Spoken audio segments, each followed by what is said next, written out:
What's up guys, in this tutorial we're going to be showing you how to transfer Ton from Bybit to Tonkeeper. So stick around to the end to understand how you can do this.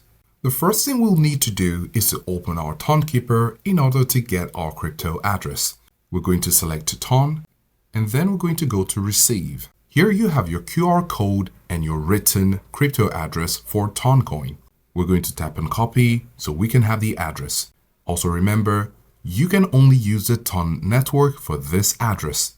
If you don't, you might lose your funds. And now we're going to go over to Bybit.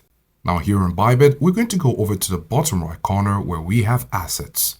We're going to go to funding and we're going to select our Toncoin and then we're going to tap on withdraw. So we have our Toncoin selected and under the address, we're going to tap and hold in order to paste the crypto address for Ton on Tonkeeper. Remember, we copied this from Tonkeeper and now we're pasting it here. And also you want to remember that we will be using the Ton network. So we're going to tap on the network area and we have Ton. And you also have the option to put a memo or a tag.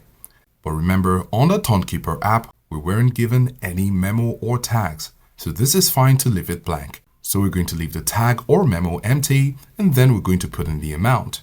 If this is what we want to send, all we need to do is to click on withdraw. Remember the withdrawal fees so you can put that in your calculations. So when we tap on withdraw, we're going to have to confirm our transaction. When you go through with this, you will be receiving your Toncoin from your Bybit into your Tonkeeper. Let us know if this was helpful and thanks for watching.